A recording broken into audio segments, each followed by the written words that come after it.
जी अस्सलाम वालेकुम रहमान अस्सलाम वालेकुम बिस्मिल्लाहिर्रहमानिर्रहीम।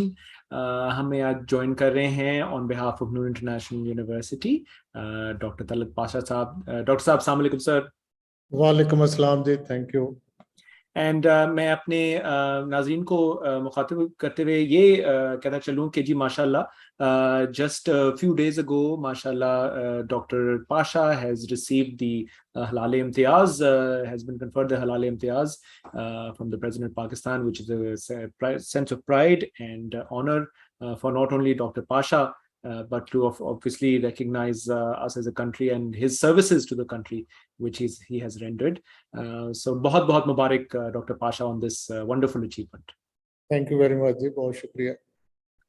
And Dr. Pasha, in usual manner जी हम we'll briefly break over to our admin team for a promo video on Noor International University. फिर हम वापस आते हैं और आज के प्रोग्राम का आगाज करते हैं. So over to the admin team.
Thank you very much जी एंड वेलकम बैक। लीजिए हम अपने आज के गेस्ट का तारुफ करवाते हैं।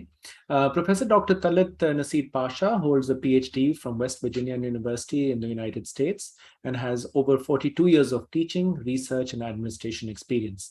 He served 3 tenures as Dean and 2 tenures as Vice-Chancellor at the University of Veterinary and Animal Sciences, UVAS in Lahore. He has supervised over 145 MPhil and 29 PhD students, mashallah, and has published over 140 research papers in refereed scientific journals. Professor Pasha is the author of chapters of 2 international books and has presented papers on many national and international conferences. He's won 15 research grants worth over ₹500 million. Dr. Pasha is amongst one of the few whose research is linked with allied industry. Professor Pasha has been conferred the Sitara Imtiaz Civil Award in 2016, the Hilal Imtiaz in 2022, which we just discussed, as well as the Best Teacher Award in 2009. He was the focal person for the establishment of Cholistan University of Veterinary and Animal Sciences in Bahawalpur. He also has experience as a member on the board of 12 public and semi-government and private organizations, and he's been working as a consultant to GTZ, to SMEDA, to the US Grain Council, to the IDRC Canada, and the World Bank. With that introduction, Dr. Pasha, welcome again, sir, and thank you for your time with us today. It's my pleasure, sir. Thank you. So, Dr. Pasha, mashallah, आपका इतना renowned career है as an educationist, as an academic. थोड़ा सा help us bring to light the professional journey which you have been through, जो कि हमने शायद cover ना किया हो, थोड़े से अपने early days का and transitioning to today, to help our guests understand कि आपकी journey के various milestones क्या थे. Thank you जी, this opportunity. I will start by schooling. और स्कूलिंग हमारी वो है जो देहात के स्कूल, टाटों वाले स्कूल, और जहाँ फादर की पोस्टिंग होती थी हम चले जाते थे। मैट्रिक मैंने फाजिलपुर डिस्ट्रिक्ट राजनपुर से किया एंड आई स्टिल रिमेंबर कि जी हमारा जो मैट्रिक का एग्ज़ाम राजनपुर में था और हमारी सारी क्लास अपने बिस्तरे लेके हम राजनपुर गए। उधर एक स्कूल में हमें 2-3 कमरे दिए, उधर ही हम ठहरते थे और उधर ही हम मैट्रिक एग्जाम देते थे। उसके बाद डेरा गाजी खां में FSC में दाखिला लिया, तो पता चला कि जी बायोलॉजी का टीचर नहीं है। 5-6 माह ऐसे गुजर गए, फिर फादर की ट्रांसफर साहिवाल हो गई, मैं साहिवाल आ गया, साहिवाल एफएससी की, and then I was able to get in at College of Veterinary Sciences, Lahore in 1975. Or that college was integral part of University of Agriculture, Faisalabad at that time.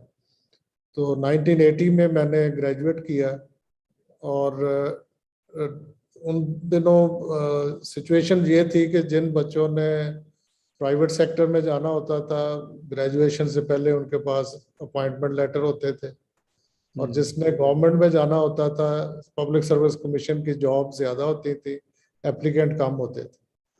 तो we were lucky, मेरा father government में थे, उन्होंने कहा जी government में जाना है। हमने पब्लिक सर्विस कमीशन का वेट किया और उधर सिलेक्शन हो गई, और I started then my MPhil. और ये भी उन दिनों ये था कि जी nobody, very few students goes for MPhil program.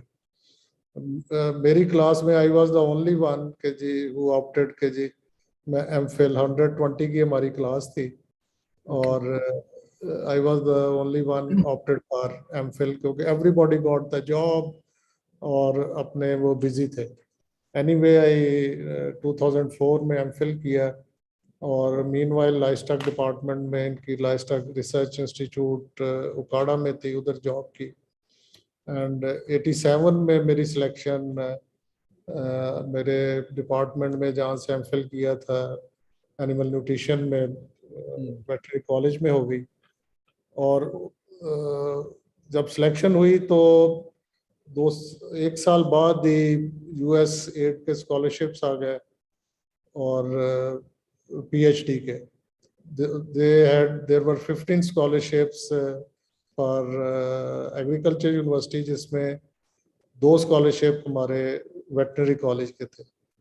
तो तरीकाकार उनका ये था जी कि वो सीनियर मोस्ट जो लोग थे उनको रिकमेंड करते थे, then they go for TOEFL, GRE। और तो हम जो जूनियर मोस्ट थे, 1-2 लोगों ने कहा कि ये सीनियर से टॉफल GRE नहीं होना तो यू ट्राई योर लक। और हम तो सबसे जूनियर 2 लोग थे, और उन दिनों टॉफल के लिए पैसे जमा कराना, GRL के लिए पैसे जमा कराना भी एक बड़ा अजीब सा चैलेंज होता था। एनीवे वी ऑप्टेड, एंड वो फर्स्ट अटेम्प्ट में हमारा टॉफल GRE का आउटस्टैंडिंग स्कोर आया दोनों का। तो एक मेरा कोलीग, वो हम दोनों अपने स्कोर लेके वाइस चांसलर के पास चले गए। उनको वो जब टॉफल GRE नहीं हुआ तो उन्होंने ट्रेनिंग के लिए इस्लामाबाद भेज दिया। 4 बार ट्रेनिंग कराई, फिर टॉफल GRE कराया, फिर नहीं हुआ।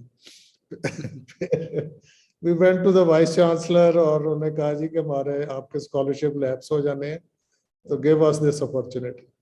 तो we understand our point of view. और उन्होंने कहा आपने ये किया कैसे है, आपको किसने कहा था करने का? हमने कहा जी हमने खुद ही किया है।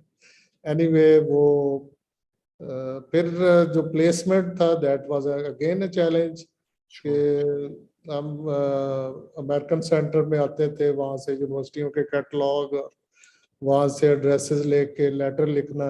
मैं ये चीज़ें इसलिए बता रहा हूँ बच्चों को कि आजकल तो एवरीथिंग इज आपके हाथ में है, अप्लाई करना। अच्छा, फिर हर यूनिवर्सिटी जहाँ अप्लाई करना उसकी $25-30 फी होती थी प्रोसेसिंग, फिर वो फी भेजना भी एक बड़ा चैलेंज था। तो आई स्टिल रिमेम्बर के हमने 4-5 यूनिवर्सिटियों में अप्लाई किया। तो हम 2 कोलीग थे, एक का पेन स्टेट में आ गया, मेरा वेस्ट वर्जीनिया में आ गया। तो this is how we landed over there. And what I feel is कि जो नॉर्थ अमेरिकन डिग्री है वो all together different from rest of the world. कि इट्स वो जाते ही आपको बैकपैक दे देते हैं जी, और you take courses with undergraduate and postgraduate students and research, so it's more of a training. जो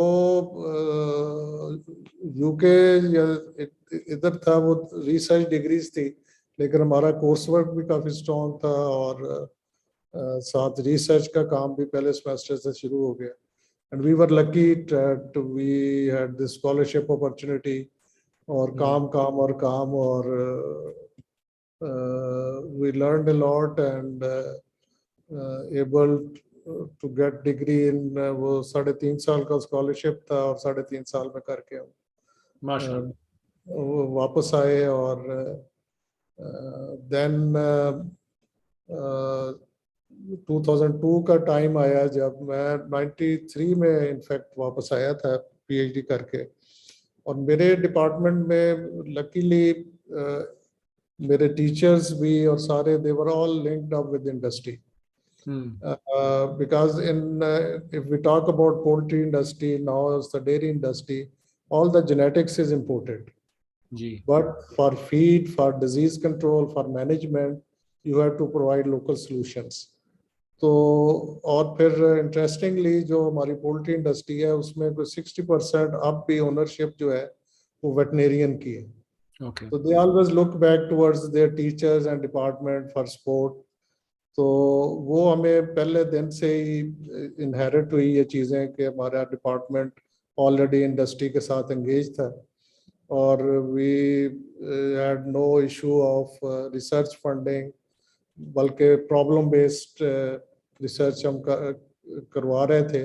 and that was very strong point for those departments के जो माइक्रोबायोलॉजी डिपार्टमेंट था और न्यूट्रिशन देवर हमारे जो उन दिनों भी इंटरनेशनल पेपर प्रेजेंट करने जा रहे हैं सपोर्टेड बाय इंडस्ट्री और रीजनल कॉन्फ्रेंसेस और जिन दिनों के ये कोई कॉन्सेप्ट ही नहीं था इन चीज़ों का. तो एनीवे 2002 में कॉलेज अपग्रेड हुआ यूनिवर्सिटी में, university of veterinary animal sciences. तो मुझे पहला रजिस्ट्रार लगा दिया गया, 6 माह में रजिस्ट्रार रहा. तो सारे हमने वो किए और फिर जैसे आपने बताया कि I had 3 tenures of dean.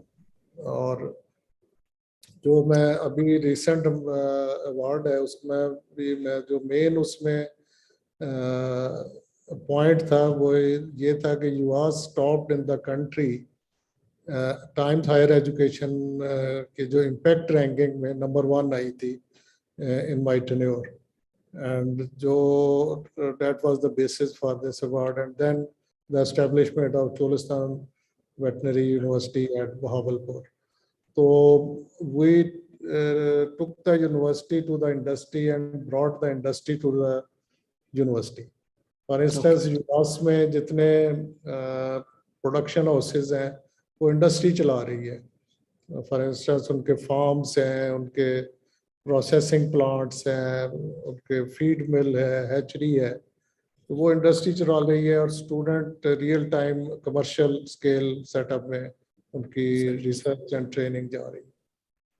तो दिस इज अगर आप इजाजत दें मैं थोड़ा सा आई थिंक रिसर्च वाली भी बात करेंगे. अगर हम पहले वाले पहलू पे थोड़ा सा अगर गौर फिक्र आप इजाजत दें कि आपकी माशाल्लाह शुरू से ही जिस तरह आपने बताया गवर्नमेंट सर्विस सिविल सर्विस में होने की वजह से आप एक automatically constantly out of your comfort zone postings transfers not of your own choice but by force perhaps उस तरह से आपकी होती रही. एक तो वहां से ग्रूमिंग हुई. मोस्ट इम्पोर्टेंटली क्योंकि आज का हमारा topic is in initiatives and strategies of higher education in Pakistan. आपने जो आपका एक पीएचडी माशाल्लाह फ्रॉम द यूनाइटेड स्टेट्स, एक जो कि बहुत इवॉल्व्ड एकेडमिक अरीना रखती है, and I think US north American education generally still considered के बड़ा एक एनालिटिकल माइंड को ग्रूम और डेवलप करती है. उस साइड पे थोड़ा सा अगर हम फोकस करें कि अगर आप पैरेलल्स ड्रॉ कर सकें कि what has that education sector in the US done which we have not been able to do in our history, और आपका ख्याल है कि आया कि can we aspire to get there and what is missing, एक ये पहलू. एंड कि जी एजुकेशन सेक्टर का आया कि कितना रोल है in the socio economic and culture and standards of a country, वो काफी हद तक मिसिंग है. उसके ऊपर थोड़ा सा मे बी अगर आप हमें आगाह कर सके. अब उसमें आई आई एग्री विद यू कि जी जो हमारी ट्रेनिंग और उसका बहुत रोल है जो हमने आके डिलीवर किया। और उसमें we were lucky in the sense के जी हमारे जो टीचर थे जो नए यहाँ डिपार्टमेंट डेवलप हुए, for instance nutrition, animal reproduction, तो जी इनका वाशिंगटन स्टेट यूनिवर्सिटी के साथ एक कोलैबोरेशन थी, यूनिवर्सिटी ऑफ एग्रीकल्चर की। और वहाँ से फैकल्टी मेंबर 2-2 साल इधर आके रहे और उन्होंने डिपार्टमेंट डेवलप किए और वो नॉर्म्स यहाँ इस्टेब्लिश की, रिसर्च की और सर्विसेज की। और वो अभी नॉर्म्स फिर चलती रही आगे कि this is the way the universities work over there, कि जी उनकी फंडिंग सारी रिसर्च की प्राइवेट सेक्टर से आती है। और मैनी ऑफ द और कोई फैकल्टी मेंबर ऐसा नहीं है जिसको समर की सैलरी मिलती हो। अच्छा। वो समर समर की सैलरी उसने अपने कंसल्टिंग एंड अपने से। अपने रिसर्च ग्रांट से लेनी है या किसी इंडस्ट्री में जाके काम करने से लेनी है। तो वो they keep you on toes on on challenge के जी वो के उसके बगैर एग्जिस्टेंस नहीं है फिर उनकी। और हमारा भी उधर जो जाते ही हमें जो हमारे सुपरवाइजर थे उनके पास इंडस्ट्री के प्रोजेक्ट थे और राइट अवे उन्होंने हमें प्रोजेक्ट्स में इन्वॉल्व कर दिया और उनसे हमारी ग्रूमिंग और ट्रेनिंग वो बहुत ज़्यादा हुई। ये असल में अगर हम पाकिस्तान के हायर एजुकेशन सेक्टर की बात करें तो ये इसकी हिस्ट्री बहुत कम है, ऑनेस्टली स्पीकिंग। ये हम we started this journey I would say कि 2002 से ऑनवर्ड जब एचईसी बना। उससे पहले तो हालात वो मतलब अनबिलीवेबल थे। मैं आपको एक छोटी सी एग्जांपल देता हूँ कि जब हम गोल्डन जुबली पाकिस्तान की मना रहे थे, 50वीं सालगिरह 25 साल पहले, तो उस दिन 14 अगस्त को हमें सैलरी नहीं मिली थी एग्रीकल्चर यूनिवर्सिटी में। सैलरी कभी 15 को आती थी, कभी 16 को आती थी, कभी 20 तारीख को आती थी। वो those were the state of affairs. तो वो उस अफेयर्स में उस हालात में से कुछ निकलना वो मिरेकल थे जो राइट। जो उन हालात में लोगों ने काम किए। लेकिन अल्हम्दुलिल्लाह 2002 के बाद बड़ी investment I, not only in the government sector but in the private sector भी बड़ी state of the art facilities बनी और कोलैबोरेशंस हुए। लेकिन ये ऐसा जर्नी है कि टेक्स टाइम जी। ये। और जो उसमें सबसे इम्पोर्टेंट चीज है वो ट्रस्ट डेफिसिट है। तो इंडस्ट्री को अपने पेज पे लाना कि really we can solve their issues with, फिर हमारे यहाँ कॉन्फिडेंशियलिटीज के इश्यूज होते हैं, फिर उनके ट्रेड सीक्रेट्स होते हैं, दूसरी चीजें होती हैं, फिर हमारे जो एथिक्स की है जो इंटरनेशनली तो आपको पता है ये चीजें बहुत काउंट करती हैं। तो डेफिनेटली। वो डॉक्टर साहब थोड़ा टाइम उस डायरेक्शन की तरफ हम जा रहे हैं, लेकिन इट विल टेक टाइम। ठीक डॉक्टर साहब। And before we again get to research, आया कि देखें at the end of the day हम परहैप्स एज हमारी अपनी यूनिवर्सिटी एक छोटा इदारा है, उस लिहाज से प्राइवेट यूनिवर्सिटी है। जो इंफ्रास्ट्रक्चर, जो फंडिंग, जो अपॉर्चुनिटीज पब्लिक सेक्टर यूनिवर्सिटी के पास आज मौजूद हैं हियर इन पाकिस्तान एटलीस्ट। आया कि आप क्या कह सकते हैं कि वहां पर कोई कोई एक्सट्रेनियस इन्फ्लुएंसेस हैं इस तरह के जो कि लेट्स से कैन बी अलिविएटेड, उसको ऑटोनॉमी चाहिए है, उनकी गवर्नेंस में कोई दखल अंदाजी होती है? Is it something to do with this, या इज इट जो आप कह रहे हैं कि एक सर्टन एवोल्यूशन के थ्रू हमने जाना है बिफोर द हायर एजुकेशन की पटरी पे हम प्रॉपर्ली चढ़ सकें? What would you attribute the, क्योंकि देखिए आज दुनिया में we don't have the luxury of time, तो हमने बड़ा फास्ट ट्रैक पे इसको कैच करना है। डॉक्टर साहब इसमें ऑटोनमी के इश्यूज हैं, पॉलिटिकल इंटरफेरेंसेस भी हैं जो हमारी कल्चर का हिस्सा है। देखिए जो चीज़ें बाहर हो रही हैं वो उसका इन्फ्लुएंस यूनिवर्सिटीज़ के ऊपर भी है, सारा कुछ है। लेकिन मेरा जो अपना पर्सनल एक्सपीरियंस है कि अगर आप स्ट्रेट पाथ पे और you really want to do something, तो फिर गवर्नमेंट भी आपको सपोर्ट करती है और जो आपके स्टेक होल्डर्स हैं उनकी तरफ से भी सपोर्ट आती है। लेकिन ये बिल्कुल जो यूनिवर्सिटीज़ का स्ट्रक्चर हमारे है वो इंटरनेशनली ऐसा नहीं है कि उधर इंटरफेरेंसेस का या दूसरी चीज़ों का कॉन्सेप्ट ही कोई नहीं है। ऑटोनॉमी बहुत ज़्यादा है, हायर फायर की सारी सिचुएशन है। पब्लिक सेक्टर यूनिवर्सिटीज़ में तो जो आ गया है वो आ गया है, उसको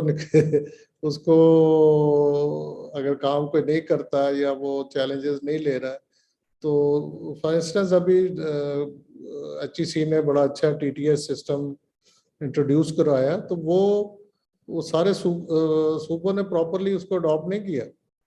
और वो उसकी स्पिरिट ही ये है कि आपको ऑटोनॉमी के साथ और आपका आगे पूछ-गिछ भी है कि आपने डिलीवर की क्या किया, आपने क्या कंट्रीब्यूट किया, क्या कुछ किया, और ये होना चाहिए।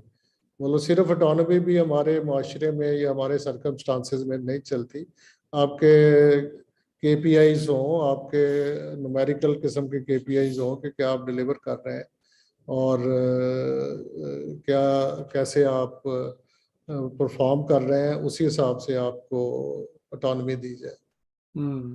एंड डॉक्टर साहब, इन योर एक्सपीरियंस, माशाल्लाह आपने आपका बहुत वास्ट एक्सपीरियंस है, primarily in the public sector. आपने आई एम श्योर बहुत चैलेंजेस भी देखे।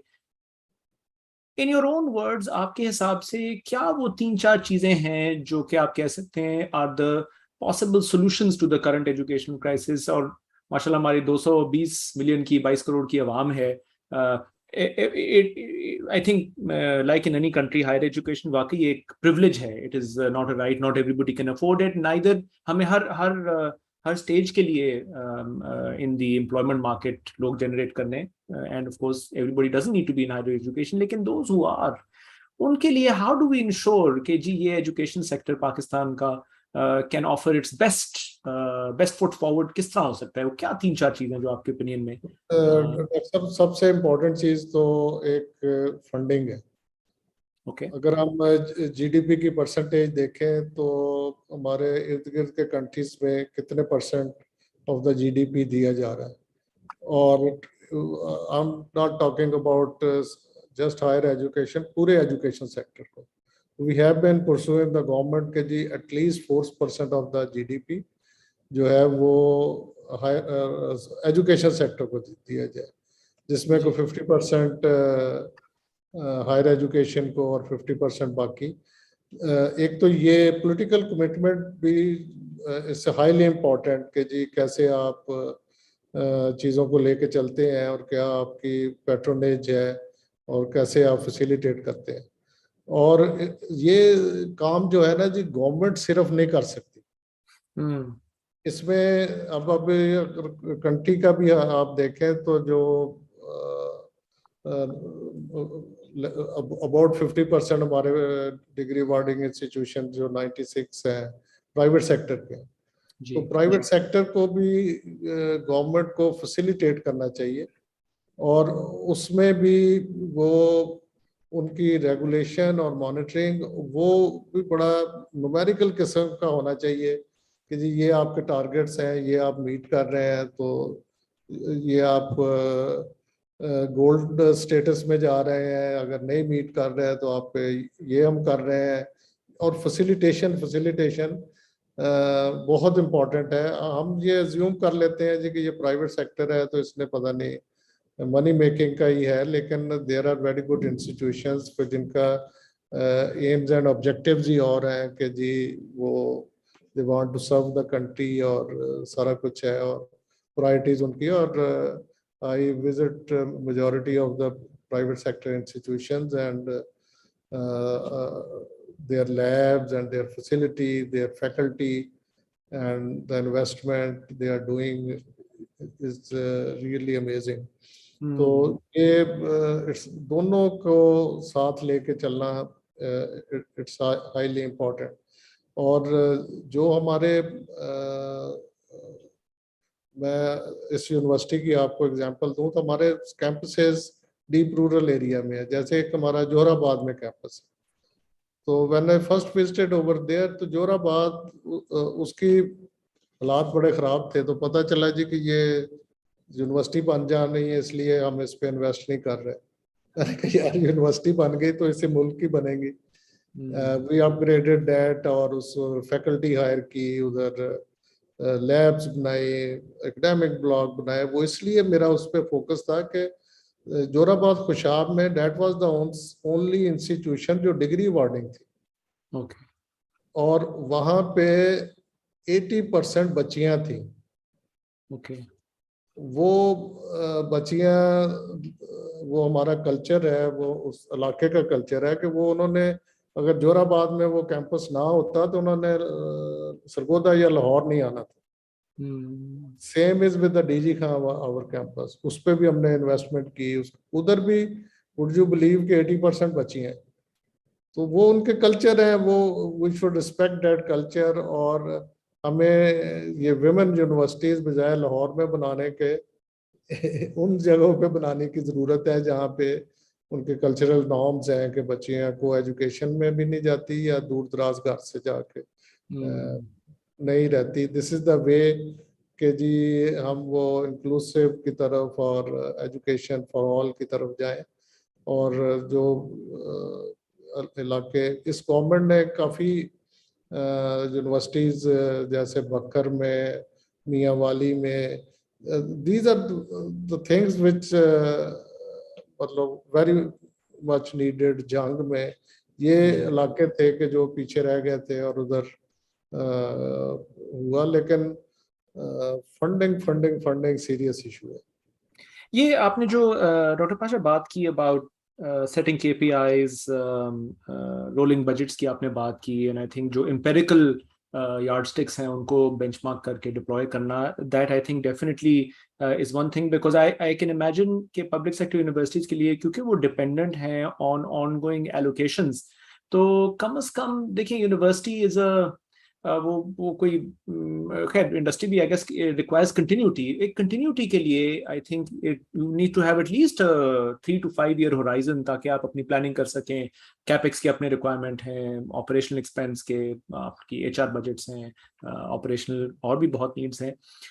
ये बताइए कि अदर देन गवर्नमेंट फंडिंग, जो अगेन बाहर अमेरिका में एक एंडाउमेंट्स का कॉन्सेप्ट है आया, कि उसमें कुछ आपके जहन में endowments can be either through industry, and again वो रिसर्च पे बात आती है which we shall get to shortly, और through even government based endowments जो कि गारंटीड होती हैं for large part.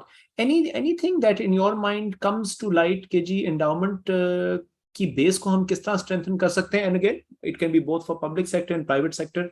We have not seemingly achieved उस तरह की, हालांकि फिलैंथ्रोपी तो बहुत होती है आई थिंक लोगों की, में हम हेल्थ केयर में देखते हैं, इवन प्राइमरी एजुकेशन में देखते हैं, but for some reason higher education में फिलैंथ्रोपी का एलिमेंट या एंडाउमेंट का element seems to be missing. Anything that comes to mind कि जी ये क्यों एग्जिस्ट करती है इशू? मैं तो डॉक्टर साहब ये समझता हूँ कि without a certain sizable of endowment available कोई एक्ट ही नहीं पास करना चाहिए कि that is the basis. जो हम endowment देंगे तो that shows the your commitment. जी हाँ. मैं पब्लिक सेक्टर की बात कर रहा हूँ कि पब्लिक सेक्टर में अगर आप नई यूनिवर्सिटी का एक्ट पास करते हैं तो पहले बजट के साथ उसे से 500 मिलियन आप एंडाउमेंट दें कि जी ये आपकी एंडाउमेंट है, ये आपका रिकरिंग ग्रांट है. That shows the commitment for the future, for the उसके यूनिवर्सिटी की जो इश्यूज है और उनको लेके चलना है. And in US we were lucky to pursue the government. और हमने कहा जी कि हमारे एक्ट में है कि एंडाउमेंट मिलेगी, ये मिलेगी. तो हालात अच्छे थे, 500 मिलियन हमें एंडोमेंट मिल गई and then we were able to raise आप 700-800 मिलियन तक अब वो जा चुकी है।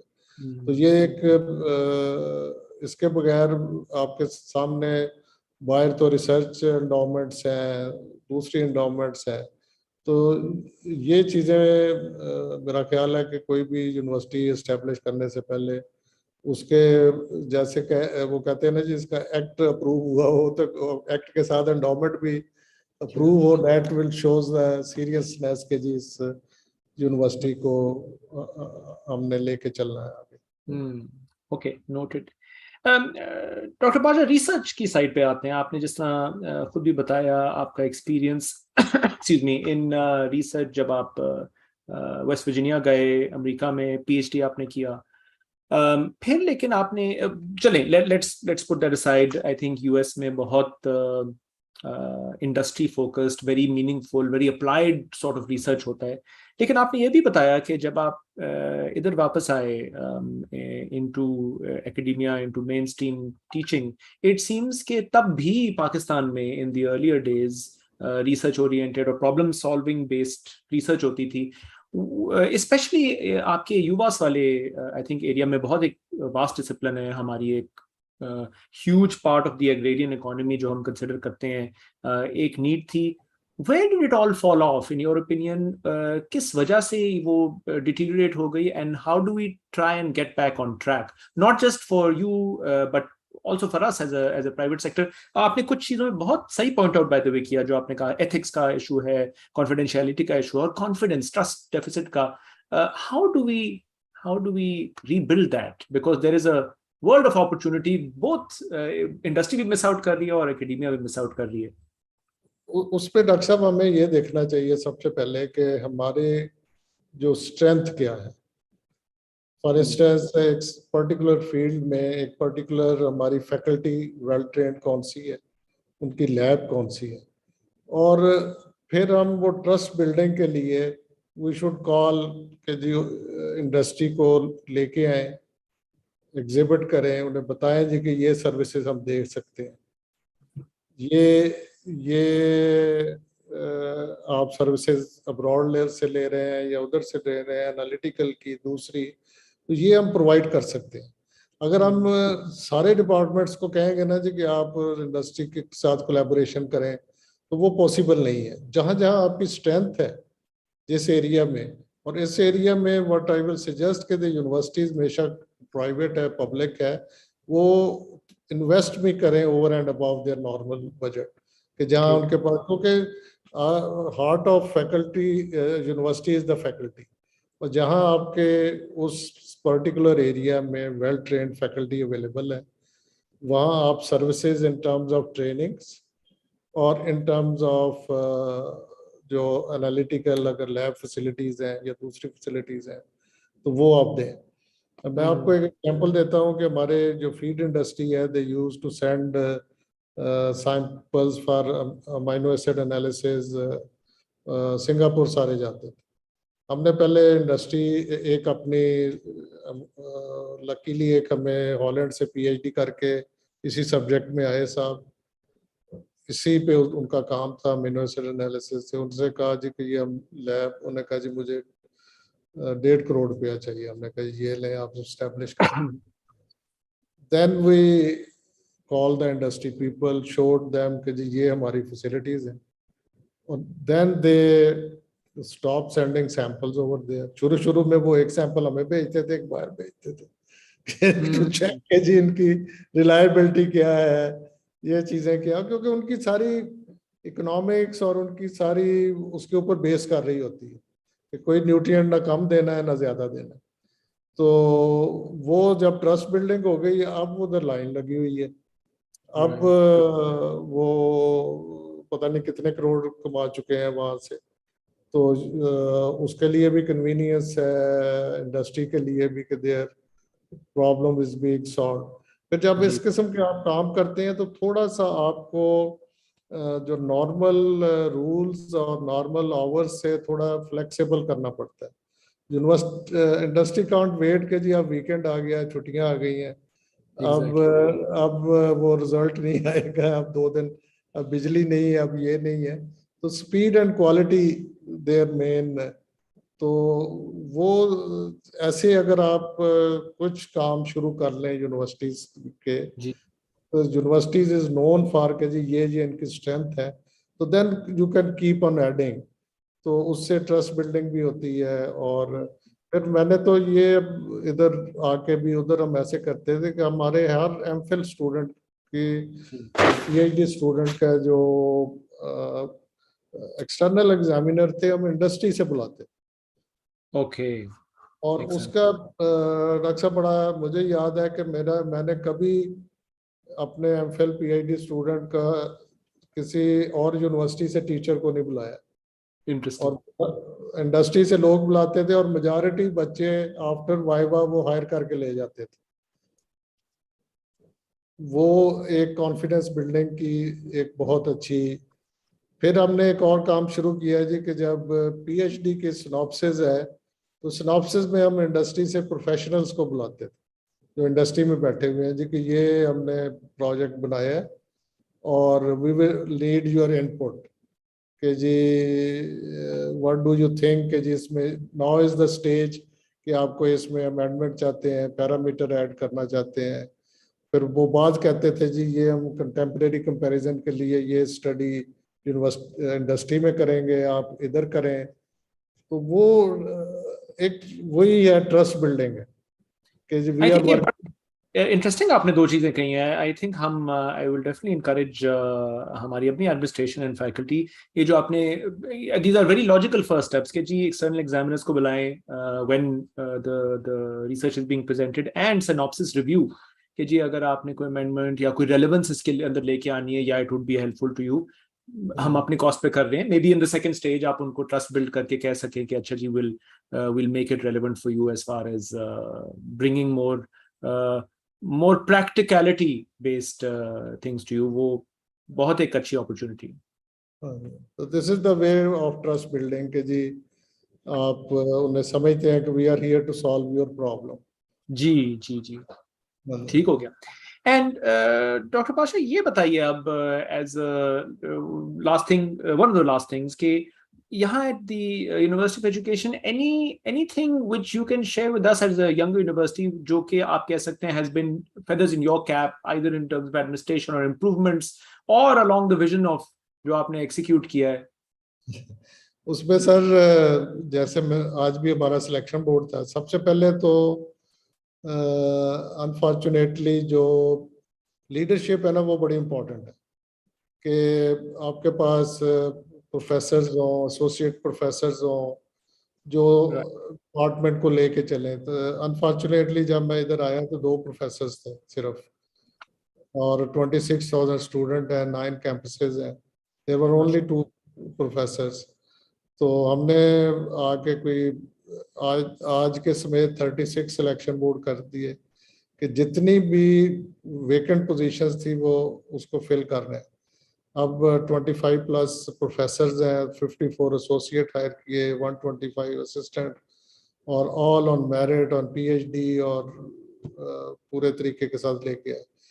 फिर हमारी लैब्स की हालात ठीक नहीं थे, वो से आप एजुकेशन की लैब थी, स्पेशल एजुकेशन की लैब्स थी, और कंप्यूटर लैब्स थी, डे केयर सेंटर। वो चीज़ें जो ना सबको किया, और 32 लैब्स हमने साइंस की अपग्रेड की। माशाल्लाह। और अभी स्मार्ट क्लासरूम जो कम्युनिकेशन बिटवीन 2 कैंपसेस है कि यहाँ टीचर दे रहा है कोई लेक्चर, वो मुल्तान वाला स्टूडेंट इंटरेक्ट भी कर रहा है और वो लेक्चर अटेंड भी कर रहा है। वो हमें वीवर लकी एचईसी का एक चाइना का प्रोजेक्ट था, तो वो ओके। हमने एस्टेब्लिश किए। और फिर सबसे इम्पोर्टेंट जो हमने काम किया है जी, वो फ्रीलांस की ट्रेनिंग शुरू कराई, जो ह्यूज। जी। उसके रिजल्ट्स बहुत अच्छे आए। फिर हमारे जो कंप्यूटर साइंस के एक दो हमें अलमनाई मिले, उन्होंने कहा जी कि आपके बच्चे डिग्री तो है लेकिन मार्केट रेडी नहीं होते। यस। मैंने कहा जी फिर आप हमारी कोई हेल्प करें। अब वो एवरी वीकेंड हम लेक्चर रूम और स्टूडेंट्स इधर होते हैं, उनके एक्सपर्ट्स आते हैं। एवरी वीकेंड वो मार्केट रेडी बेसिस पे बच्चों की ट्रेनिंग करवा रहे हैं। तो फिर एक यूएस काउंसिल जनरल से हमने 2-3 प्रोजेक्ट लिए। इंग्लिश एक्सेस प्रोग्राम था, इंग्लिश वर्क्स प्रोग्राम था, लिंकन कॉर्नर लिए।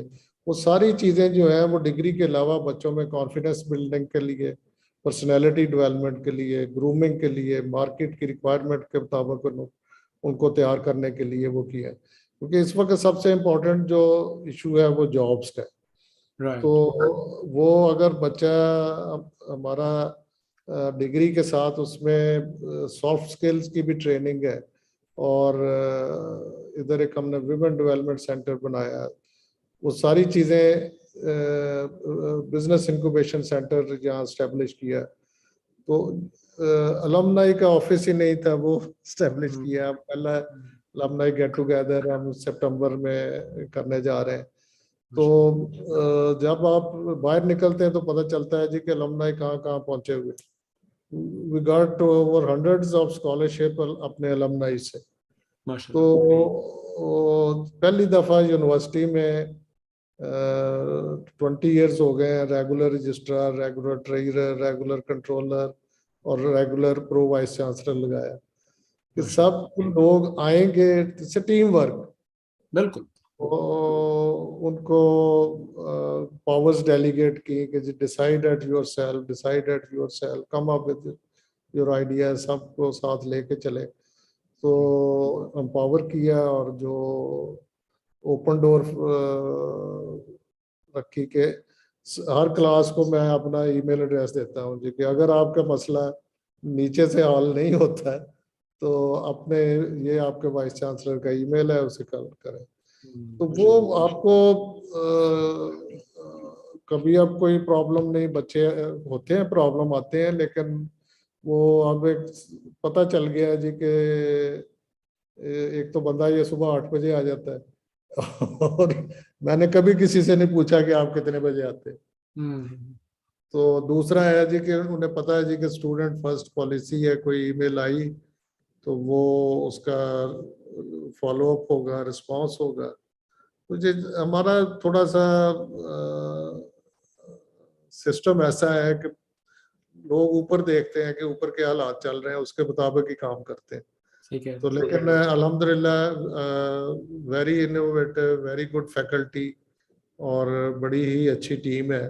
और दे कम अप विद, हम अभी मैंने ये समर में सारे डिपार्टमेंट्स का, सारे फैकल्टी को साथ बिठा के एनुअल उनकी प्रोग्रेस रिव्यू की, बड़े अच्छे अच्छे आइडियाज हमारे यंगस्टर्स ने दिए। तो बस ऐसे ही है जी कि सबको साथ लेके चलेंगे तो नहीं माशाल्लाह। आई थिंक जो आपने काम किए हैं 2000, आई थिंक उनकी बड़ी हाई, देखिए कुछ चीजें ऑप्टिक्स के लिए होती हैं, बट आई थिंक माशाल्लाह आपने बहुत रेलेवेंट चीजें पिक की हैं। Of course investment in labs, day care centre आज आई थिंक एक बड़ा necessary part of the ecosystem बन चुका है।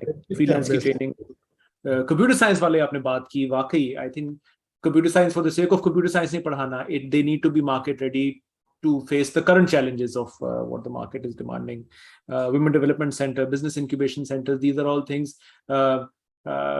इस जमाना फर्क हो गया है। अब लोग हर किसी के हाथ में ये जो टेलीफोन वाला आला है, टेक्नोलॉजी है, they can and they can very seriously become entrepreneurs. नौकरी पेशा is not the default option जो let's say as early as maybe 10 years ago ये opportunity पाकिस्तान में नहीं exist करती थी। हम सर ऑलमोस्ट टाइम के एंड पे आ गए, 1 मिनट रहता है, लेकिन अगर आप इजाजत दें मे बी 1-1.5 मिनट में, गिवन के माशाल्लाह इतने इतने यूथ, इतने स्टूडेंट्स आपके हाथों से निकले हैं, गुजरे हैं, एक पार्टिंग वर्ड्स एडवाइस अगर आप हमारे स्टूडेंट्स को, हमारी फैकल्टी को दे सकें, हमें दे सकें as a young university, what would it be? बस सर मैं तो अपने बच्चों को यही कहता होता हूँ, फैकल्टी को भी, कि यू शुड बी फोकस, कि आपके गोल्स क्या हैं, आपने करना क्या है, और where you want to see yourself after 5 year, after 10 year, और nothing is impossible. You can achieve if you are focus, और आपका विजन एक ब्रॉडर और आपने एक सेट किया हुआ है, तो टैलेंट की तो हमें और एनर्जी की हमारे यूथ में, फैकल्टी में बिल्कुल कमी नहीं है। जी और अगर वो थोड़ा फोकस्ड अप्रोच के साथ चलें और जो बेनिफिट्स हैं वो आते रहते हैं, आप अपना काम करते रहें और अपने आप की इवेलुएट भी करें कि आज हमने क्या किया है, आज डेली बेसिस पे करें, तो स्काई इज द लिमिट। वाकई वाकई, thank you sir for sharing. बाकी आई थिंक फोकस्ड होना and half your battle is I think in your mind. Mental barrier होता है about being able to say that nothing is impossible, very truly. And वाकई आप सही कह रहे हैं कि हमारी आवाम में, हमारे लोगों में there's no dearth of mental faculties and the discipline when there needs to be. With that sir, we are right at time. हम फिर से आपके बहुत मशकूर हैं कि आपने हमारे लिए टाइम निकाला और you shared your views, your thoughts, your advice with us. And इंशाल्लाह आई थिंक हमें ये बहुत ज़्यादा बताया जाता है कि जी even within academic institutions हमारा गोल होता है कि हम एक लाइजन रखें, एमओयूज क्रिएट करें, एक सिनर्जी बिल्ड करें, because I think not just with public sector, private sector में भी हम बहुत कोशिश करते हैं। तो इंशाल्लाह we would love to have you over at our campus, we would love to visit you at your campus. एक वो ऑस्मोसिस ऑफ लर्निंग का प्लेटफॉर्म क्रिएट करते हैं इंशाल्लाह। Thank you very much, Dr. Sir. Thank you, sir. Always Thank you for welcome. joining. Okay. Thank you. Assalamu alaikum.